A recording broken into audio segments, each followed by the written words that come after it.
All right. You're right, Gangrene UK. We're back with another special guest. It's James Otis Nant here, and we're joined by Michael Nania. Is that right? Yeah, yeah. And you're from Jets X Factor. So Yeah. thanks for coming along. Obviously, we're quite familiar with the site and the content. Do you want to tell the UK fans a little bit about what you do? Yeah, so I started Jets X Factor with Robbie Sabo last year, and what we really try to do is put a focus on analyzing the team in a really in-depth fashion, both with analytics, which is what I primarily do, and also with film, which Robbie primarily does, and Joe Blewett, and we have various other guys who are experienced with the game, coaching, playing, and really have experience breaking down the X's and O's, the schematic aspects of the game. So we really try to do the best job that we can, covering every aspect of the team, every player, offense, defense, special teams, and just really taking the most in-depth look that you can get at the team. Oh, awesome. I mean, the content is amazing. I've spoken to Robbie a few times on LinkedIn and some other platforms. It's quite nice because although it's really in-depth, it's really easy to follow, which is quite good when you've got people of different like knowledge backgrounds coming in. Otis is always fond of a couple of X's and O chats. He's our resident, likes to get into the detail. But what kind of what was it that like got you into the analytical side? Is that like your background or what you do as well as the Jets things? Well, for me, I've always just been really interested in the statistical side of sports. I was doing, even before I started JetX and started writing for various sites, I was always very much into the statistical side of the Jets, always keeping track of it myself, and even with other sports, baseball with the Yankees and basketball with the Knicks. So that's always sort of been my thing. I've always kind of been a numbers-oriented person, and just combining that with sports, it's always been my passion. So to combine it with the Jets and be able to find a way to really help inform people of what's going on with the team, the strengths and weaknesses, and just the overall progress of the roster is been a lot of fun to do. So it's definitely a passion of mine. Oh, amazing. So how are you feeling this season so far? Because obviously it's been a bit stop and start at the minute. We seem to get bedded in and then it all falls apart. And yeah, how are you feeling from where you were a few weeks ago? Yeah, I think now compared to the beginning of the season, the biggest thing is that I think we've clearly seen that, this is a team that isn't going to compete, most likely isn't going to get in the playoff conversation this season. Even though we sort of had some hope that could be possible with the defensive talent, the offensive moves, especially the coaching staff. This is clearly a team that's still in the process of rebuilding, developing its young talent, finding its identity, and is, going through the growing pains. We've seen a lot of bright flashes on both sides of the ball from the coaching staff, from the young talent, from veterans. But at the end of the day, there are still a lot of holes in this team. There are a lot of young players who are going to have their ups and downs. There are young coaches who are going to have their ups and downs. So I think that's the biggest thing. There was a little bit of hope that maybe this could be a competitive team this year, but and they could get to that point. I think they will improve as the season goes on and maybe finish on a pretty strong run, kind of like the Niners did a few years ago in Robert Sala's first year there. But I think the biggest thing is that we've seen, this is a team that's still in transition and isn't going to turn around as quickly as we thought they may have had the chance to. Yeah, it's definitely a process, mate. But what do you think so far as Zach Wilson? How did you view his rookie season so far? Yeah, I'm for Wilson. I definitely think the biggest thing is that he struggled with accuracy more than I think that we expected him to. He was very accurate at BYU last year. I feel like we all expected him to have the normal rookie bumps in terms of reading the field, processing, decision making, feel, timing, things like that. But the accuracy has definitely been a surprising issue, especially this past game against Atlanta, where he was missing a lot of very makeable throws. And I feel like his mechanics are kind of coming back to bite him right now. He does have the ability to make those off-platform throws from awkward angles and everything. And it's great to have that ability when the pressure forces you to rely on it.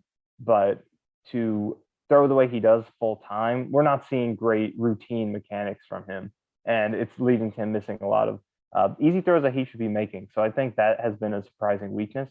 And it's something that he might not be able to fully turn around until he has a whole off season to kind of refine his footwork, get back on track. But at the same time, he has shown a lot of very bright flashes throughout all 5 games, I think, especially the Tennessee game. And even within the other games, although he wasn't playing great overall, there are flashes in every game where you can see that's why he was the number 2 pick. That's why he can be a top 5 quarterback. That's why, even though a guy like Mac Jones might be playing better to start, looking more comfortable to start, does a guy like Mac Jones have the potential to do what Wilson is showing you right now he has the potential to do? So I think that the ceiling has been clearly shown throughout these first 5 weeks. You could see the pure physical talent, the velocity that he can throw with, the air distance that he's shown that he's capable of, the ability to make those throws outside the pocket, to improvise, making plays off of drop snaps, things like that. So the talent is clear, but I definitely am a little surprised with the accuracy struggle so far. I think the accuracy thing's a really, really important thing to pick up on as well. I think what you touched on about mechanics is completely true. And I think they make a lot of Patrick Mahomes' ability to throw from crazy arm angles, and Zach does a lot of the same sort of things. I think the reason that Mahomes looked so accurate, as well as having those funky arm angles, was the fact that he had that year behind Alex Smith, and he must have realized behind Alex Smith that, okay, I need to do the same thing every play continually, make sure I'm throwing from the same platform, the same arm angle. And as you say, when necessary, I'll do the weird stuff. Aaron Rodgers is another perfect example, I think, that does a very similar thing in Green Bay, throws the same way almost all the time, but then also throws with no feet on the floor and with his arm around his ear. It's just ridiculous.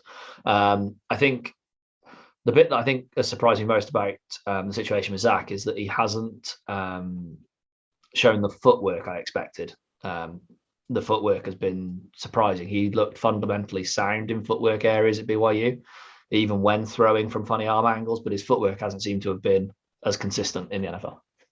Yeah, I agree. And what is also puzzling is I think you can even look to the preseason and kind of see better footwork. He was fairly consistent accuracy-wise in the preseason.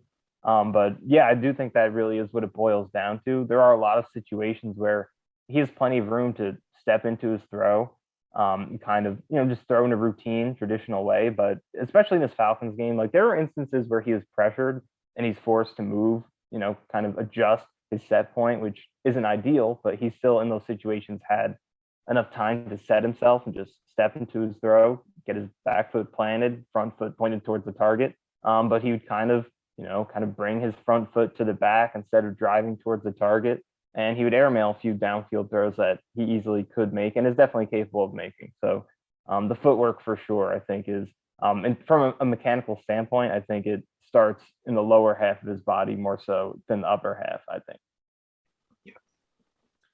Yeah, I think Zach's pretty much where I thought he was going to be at. I said going into the draft, there wasn't a quarterback that I was crazy about. But I said whoever we picked, I would be behind. It's just, I'm just not a big fan of rookie quarterbacks. I prefer to get one that's been in the league for 3 years, who has got a bit more about them. But I mean, like you said, the Tennessee game, I thought he showed what we could get. Now, obviously, the big thing that a lot of people talk about when they talk about Zach is the O-line, which, let's face it, we haven't had a good one since, 2013, 2014, and that might even be being generous. I've seen like some of the stuff coming out about the gradings of players on the line. Vera Tucker obviously is coming off very, very well over the last 2 weeks. What are your thoughts about the right side and what will happen when Mackay comes back, which a lot of people are kicking off today because today's 6 weeks and he's still not back. But I think I was under the assumption the minimum was going to be 8. So I had him still off for another 2 weeks. But everybody seems to be kicking off today and condemning the O-line again. So where do you sit on that with the right side and Mackay when he comes back on the left? Yeah, I feel like they're probably going to go with the plan they had initially and just move George Fant back over to that right side. But we'll see how that works out because I think Fant has clearly been playing better on the left side. His pass protection has been great. I do think in the run game, they've missed Becton a lot. I think Fant is struggling there. They usually don't run a ton of outside runs to the left because I don't think Fant can create the movement that Becton can, or really just much movement in general. So it'll be interesting to see if that works out, moving him back to the right side. And then with that right, I think that's definitely been the weakness. Morgan Moses he's been good in the run game, I think, especially on down blocks. He creates a ton of movement. You can see in the Falcons game, they ran behind him on maybe both touchdowns, but there were quite a few runs where he would down block. They run behind him. They've been doing that much more so than to the left side. But in pass protection, I think Moses has struggled a little bit. One of those games was against Von Miller, so everyone gets beat by him. But then the next couple games against Tennessee and Atlanta, not the best edge rushers, and still got beat quite a bit. So, but clearly the weak link is Greg Van Roten. He's been awful this season in both phases, and he's really been.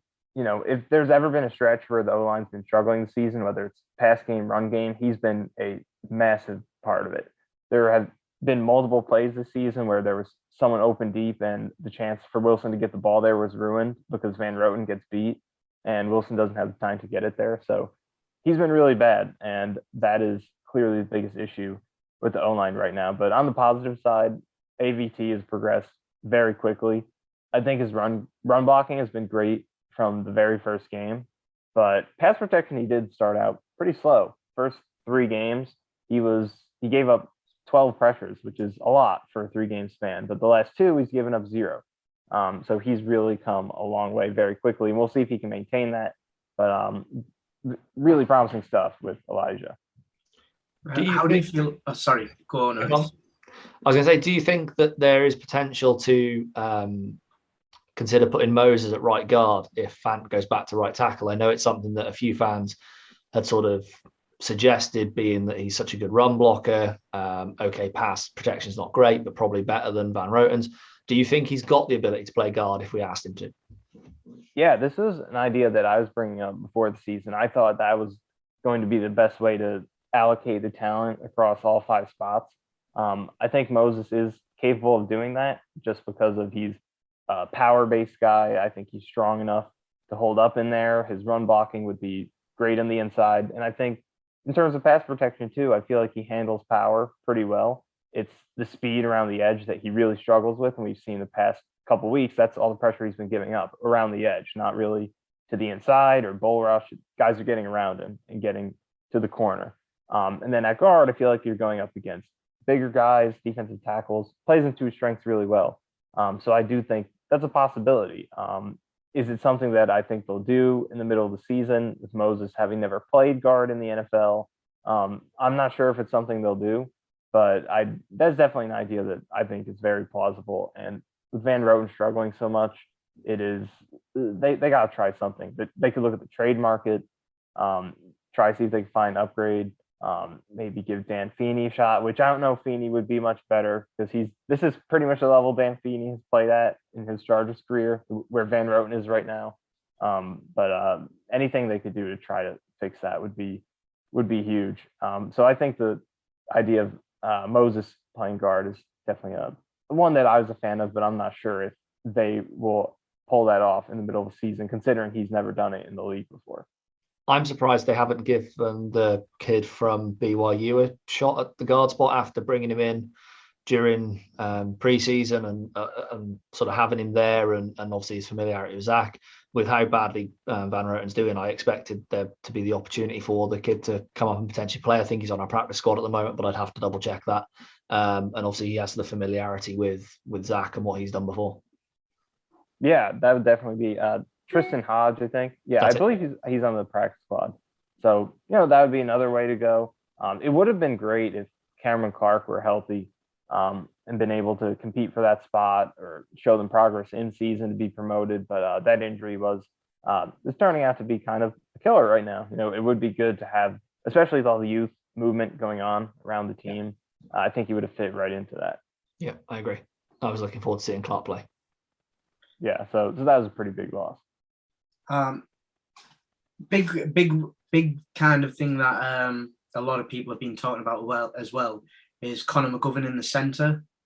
There has been a couple of wayward snaps, we'll say. I don't know whether that's on Zach or whether it's on Conor. But there's a lot of hype, obviously, going into the next draft about Taylor Linderbaum from Iowa. He looks pretty good. What are your thoughts on the center and obviously Tyler from Iowa? Yeah, I think McGovern's playing better this season. I feel like in the run game, he's been pretty good. His athleticism it really stands out in the scheme. He's good at he's very good at hook blocks, skipping over a gap, pinning a guy to the inside, something he does well. And pass protection, I think he's been better also. But the one thing that I think is clearly carried over from last season is just the mental communication aspect of the center position, picking up blitzes and stunts, which I think he's been better the past couple of weeks, especially with AVT helping him out a lot more. It's still not something he's great at. We've still seen some shaky snaps, setting protection still isn't great, which, he has a rookie quarterback. So, that's tough as well. But in terms of, Linderbaum and potentially drafting him, I think, both with him and if they target another center in free agency or another spot in the draft, I think there is a good opportunity to move McGovern over to right guard and insert a new center into the middle who might be better with the unique aspects of center in terms of mental communication stuff, because I think McGovern could be a good guard where you take all those responsibilities off of his plate and his athleticism, his ability to, I think he'd be a great puller at the guard position using that athleticism and just let his physical abilities shine more and take some of the other responsibilities away. So I think that he gives them that flexibility to try to upgrade the center position, but he can also knock out the guard position for you. So the way things are going right now, I feel like that's where things are trending with McGovern, putting them in a spot where they could look at him as a guard option next year and try to upgrade center. That's an interesting view. I like that. Yeah, I've not even thought about moving McGovern over. It was just more moving McGovern on. But no, I'm not against it. I mean, like you say, he has got some positives about him.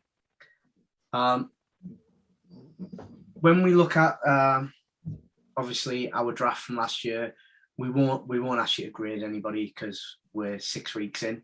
We're not that desperate for numbers on them. But running backs seem to find their feet over the last couple of weeks. More so with Michael Carter. Michael Pirine is obviously on his way back and he's back in training. Do you think he will feature much in the run game, or do you think he could be a casualty of Carter's progression? Yeah, I actually think it is going to be a little bit difficult for Pirine to find some touches because I think Carter's slowly ascending into that top spot the way that he's been playing. And I think they clearly like the roles they have for Johnson and Coleman. Coleman sort of being a passing game option, spelling on first down sometimes. And then Johnson they like for short yardage on third down sometimes. Sometimes he'll come in on first down. So I think they have roles for all three of those guys, and it might be difficult for Pirine to find touches barring injury at some point. But with Carter, I'm definitely impressed with what he's been doing. His elusiveness has been really impressive, and I know the production hasn't been there to back it up yet. He's still under 4 yards per carry, but a lot of the yardage that he does have was produced on his own because he's doing such a great job running through contact. Guys haven't been able to bring him down with diving ankle tackles. So Carter looks definitely seems to have an impressive ceiling based on what he showed so far. With Pirine potentially coming back, the one thing I think the running backs haven't done a great job of, particularly so far, is helping Zach out and picking up things in pass pro. I don't think Carter's done a great job of it. I don't think Coleman or Johnson have either. I think if P. Ryan was to show the ability to pick up pass pro quickly when back healthy, particularly in practice and potentially in some opportunities in some games, I think he could very quickly carve out a role on third downs, purely based on the fact that I think he's got that sort of bruising back ability. He has the ability to catch the ball as well, but also just to keep Zach upright. I think the other backs are doing such a bad job at that. I think he could potentially carve out a role there. Yeah, the pass protection has definitely been an area where all the skill positions can improve, both between the running backs and the tight ends. But yeah, the running backs have struggled in pass protection. I think Johnson's been the worst. Coleman might have had one mistake. I know Carter's definitely had some as well, though. I do have some hope for Carter in pass protection because I think he was pretty good at it in college. And I think we've seen some progress from him in that area since he had some mistakes earlier in the season. There's one play against the Falcons where Van Roten got beat by Grady Jarrett pretty much instantly. And Carter did a pretty nice job bailing him out, giving Wilson a chance to scramble rather than being sacked immediately. So I think there's some hope for Carter as well. But like you said, if P. Ryan can show some pass blocking ability, which I think he did show good flashes of last year, that can definitely be an avenue for him to get some playing time. Sweet. Well, switching to the other side of the field, the defense. We had that great week against the Titans, getting those 7 sacks, and then it felt like they almost didn't turn up in England, apart from those couple of plays. But just what do you reckon about them this season? Yeah, I think the defense, with everything they've had to deal with, from the injuries to the terrible field position, they've done a really good job, all things considered. Obviously, there are limitations with the lack of talent considering the injuries. Safety's been depleted. Marcus May will be coming back this week. We'll see how long he's a Jet, potentially gets traded, but safety's been depleted. The linebacker spot next to Mosley, no Carl Lawson. So the ceiling is fairly limited for now, but the fact that they've been able to be a decent to good defense, considering all the injuries and the short fields that they've had to play with, is very impressive, and it's promising regarding the long-term future once Carl Lawson comes back, once you add more talent next year through the cap space, the draft picks they have, and all the young talent that they have continues to impress. So overall, the defense, considering the what they've had to deal with, I think has been done a good job weathering the storm. Yeah, I think it was quite interesting to see the way the Falcons handled the edge of the Jets. I think it's the fastest Matty Ice has got the ball out since he was a rookie. Yeah. And they did play to avoid us being able to run the edge. And you take that out, and like you said, with depleted safeties, rookie corners who we know aren't the best in man coverage, and then weak linebackers, it was kind of a recipe for that kind of game. But I like the way that Salah came out and said that you can only do that against these cornerbacks once. You can only throw those mid passes across the middle before they suss out that look. I don't think they'll get caught again that way this year. Or if somebody tries it, I can see us getting a few interceptions in a game, which would be nice to see. Yeah, the approach the Falcons used was, I think, definitely a sign of respect for that pass rush, because Ryan is just getting the ball out immediately, and there was no chance for the pass rush to do anything. And the opposite of the consequence of doing that as the offense is that you limit your ceiling. You're not throwing the ball downfield, and as the defense, it's on the secondary to make those short tackles, to stop those quick passes, and to prevent long drives. And they couldn't do that in this game. It was probably the worst game for the corners, who have had a very good start to the season. And like you said, I think going forward, it's something that they'll recognize, and they'll do a better job of being able to be in the right positions to stop those quick slants, those quick posts, be able to limit those long drives and take advantage when the pass rush forces the other team to be so quick and so conservative. So the pass rush, Tennessee, we saw what they were capable of when a team tries to drop back against them, like the Titans did. And then the next week, we saw the response of a Falcons team that wasn't going to let that happen and just got the ball out immediately. And it's a sign of respect for how good this group has been with Franklin Myers, Quinn Williams, Rankins, Huff, they've done a great job so far. Yeah, I think I would have liked to have seen Quinnen play a few more snaps in London. I think he only played 49% of snaps, which obviously it was just the way they were playing. But yeah, it was just disappointing not to see the penetration coming like it had the week prior. Yeah, I think Quinnen's snaps is definitely an interesting little side story this season. It's not he's not playing exceedingly low number of snaps, but he's not playing the level of snaps that like DeForest Buckner did in this defense, that 80% level where some of the top guys are at. He's been Quinnen has been hovering around that 60%, like you said. He was around 50 in this game, so which is great to keep guys fresh, get Rankins in there and get Franklin Myers his reps and just keep everyone fresh and ready to go. But I think Quinnen is capable of playing more snaps than that and doing more damage. Nathan Shepard is, I think, playing too much based on the way he's been playing. He has 5 penalties the last 2 games, and he continues to play 30%, 40% of the snaps. So I think Quinnen could definitely use some more playing time as the season goes on. You, the last 2 answers, you've touched on 2 things that I was going to say about as well. I think the situation with the Falcons and the corners was worsened by not having Marcus May there. I think if you have Marcus May in that secondary to tell the corners what's coming and to sort of make them aware of things a lot quicker, I think there would have been adjustments made on that defense that would have resulted in a lot better defensive performance against the Falcons.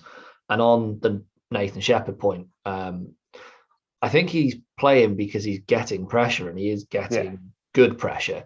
Do you think it's just over aggressive nature, or do you think it's just down to ignoring fundamental parts of the game when it comes to his penalties? Because some of the penalties seem to be sort of landing on the quarterback as opposed to landing just to the side of him when you sack him or when you take him to the floor. It seems to be little stuff that should be fixable. Is that your opinion, or do you think it's more sort of ingrained and it's going to be a long-term problem? Yeah, I agree with what you said on his pressure because, in fairness to him, like, he does great pressure. He gets wins. And so he does deserve some playing time, and he's a good fit in this scheme, I think, where it's all about attacking, shooting gaps. He's a great fit for that. So he does get the pressure for sure. And I think it does kind of fit into the mentality that he's always played with. I think even coming into the season, you knew he'd be a pretty good fit because that's always how he's played. He's never been a good run defender. He's always been moved out of plays because he's always just been very aggressive off the ball, very aggressive shooting into the backfield. And he has been a good pass rusher the past couple of years. Run defense was always his problem and continues to be because it's basically all or nothing with him. He'll explode off the ball. He's either getting to the quarterback or quarterback hands the ball off and he's out of the play on a handoff. So with the penalties, I think, like you said, it definitely is fixable, little things that aren't necessarily the type of penalties that you would expect him to maintain going forward. And he hasn't been a huge penalty guy throughout his career, at least not to this extent with the 5 and 2 games. So it is something I think he can work out of his game, but I do feel like playing with that sort of very aggressive mentality is always sort of been who he is. So some penalties might come with it sometimes. But obviously the extent of, getting 5 and 2 games is way too much. So if he continues to do that, a slice in his playing time is definitely warranted, but as long as he can take the penalties out, I think he definitely, like you said, because of the pressure that he creates, does deserve some sort of role in the defense. Very cool. A few people have been talking, obviously, linebackers. We've got CJ, and we've been using Quincy quite a lot.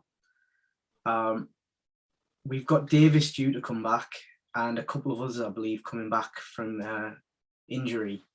Now, a lot of the time, the Jets have been using only 2 linebackers in this system with the extra corner going in. How do you see it playing when we've got everybody available? Because I think Quincy Williams has put in some great numbers on tackles, pressures, and sacks.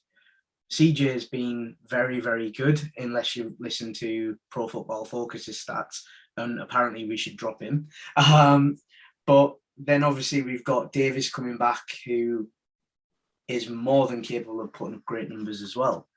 So do you think it'll be more rotational still, or do you think we're going to have, like, I know CJ plays a lot of snaps.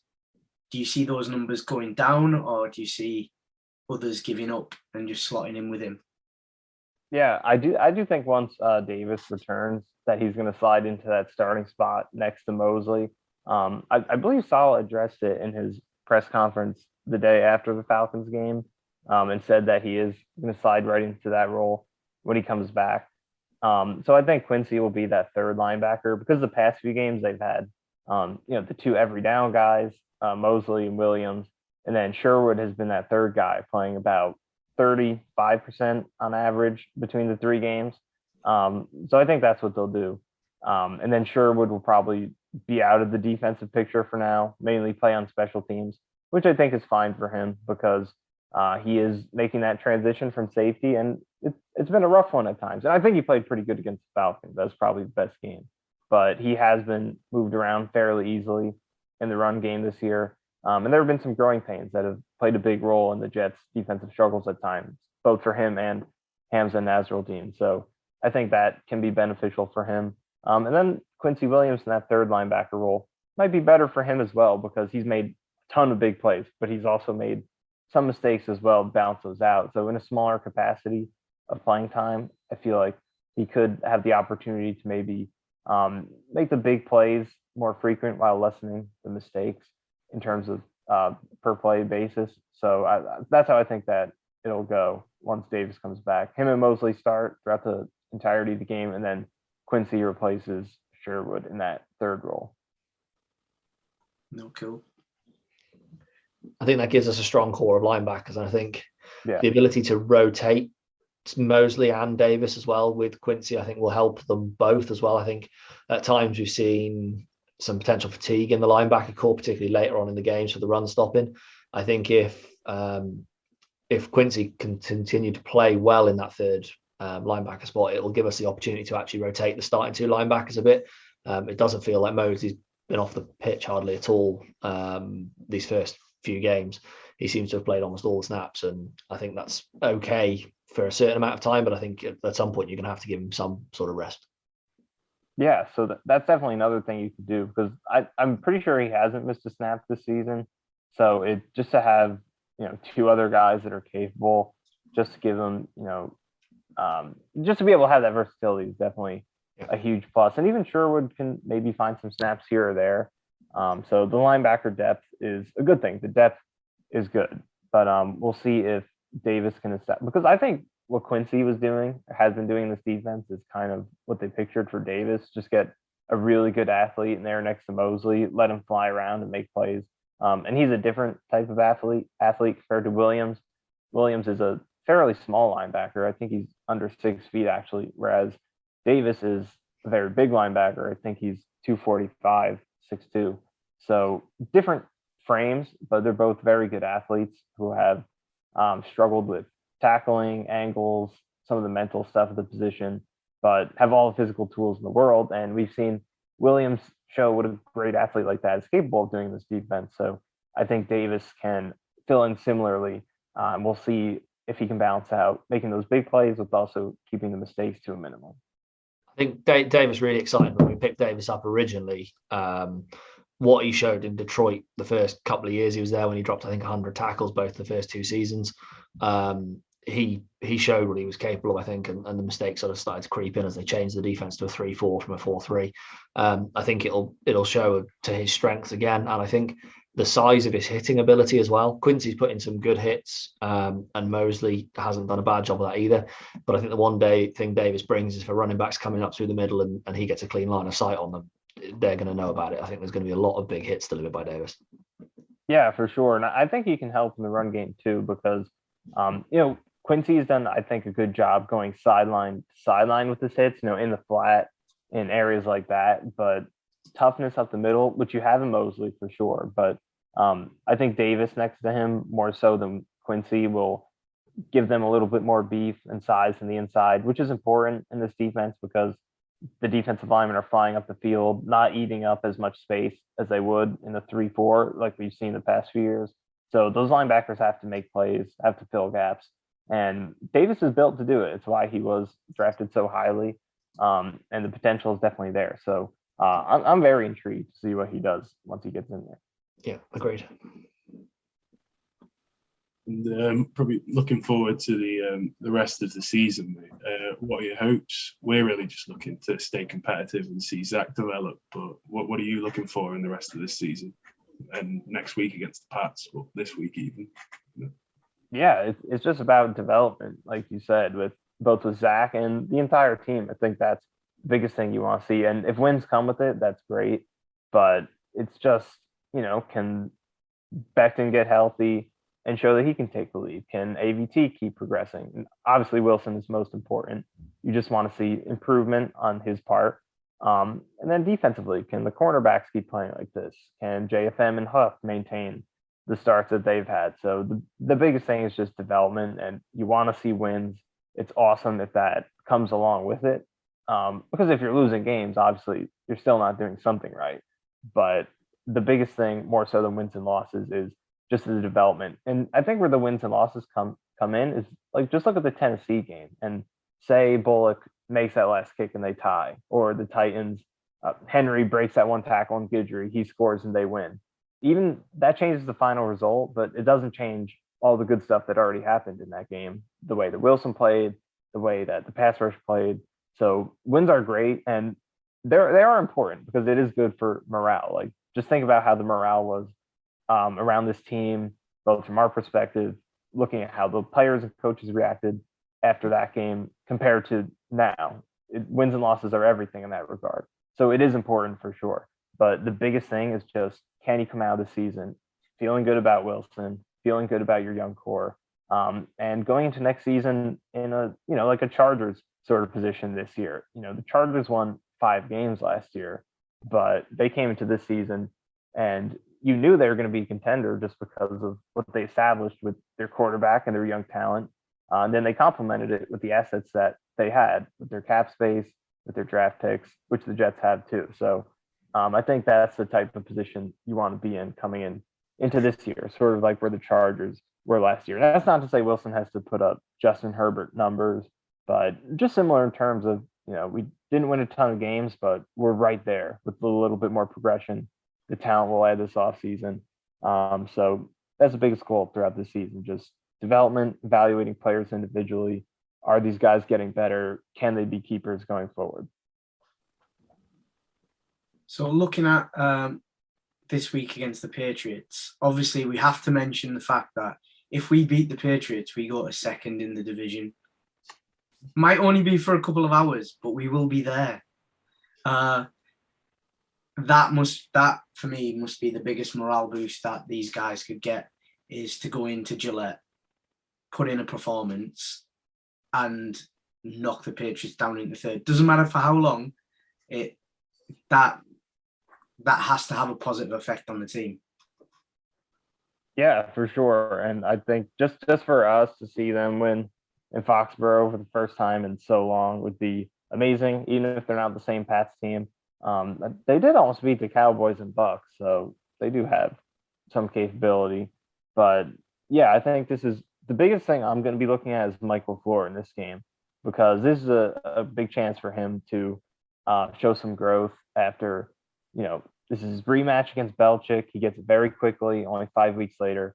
He has a bye week to prepare for it.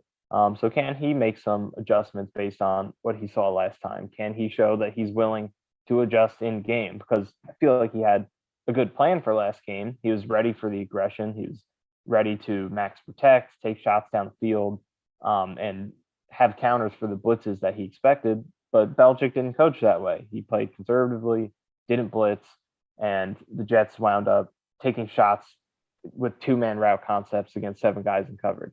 So I think LaFleur has to show that he's willing to adjust if Belichick doesn't do what he expects him to do. Because in that game, the Jets ran the ball really well, but they didn't fully commit to it. And it led to poor results. So I think this is a big opportunity for LaFleur to show some growth, and be able to, and that's another thing we have to evaluate the season, is LaFleur the guy going forward and all the other coaches. So I'm looking at LaFleur in this game. Can he do a better job of going up against Belichick, having a game plan that works, but also if that game plan doesn't work, can you adjust it within the game to put your team in position to succeed? Sweet. So we always like to kind of go into some predictions of, obviously now we're a third of the way through the season. Who do you see winning the AFC this year? I'm still gonna go with Buffalo. Buffalo was my preseason prediction. And last night's game is definitely a big change in the AFC picture to see the Bills defense look so exposable, and then Tennessee make that statement. But I still feel like the Bills are the most complete team in the conference by far. They have a lot of chemistry built up over the years. They have experience now from last season. I'm still going to go with Buffalo, and they also have a very, very, very easy schedule over the rest of the season, so they should be able to coast to that all valuable #1 seed.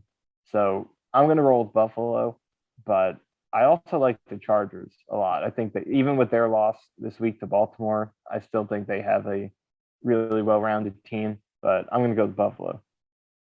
Oh, awesome.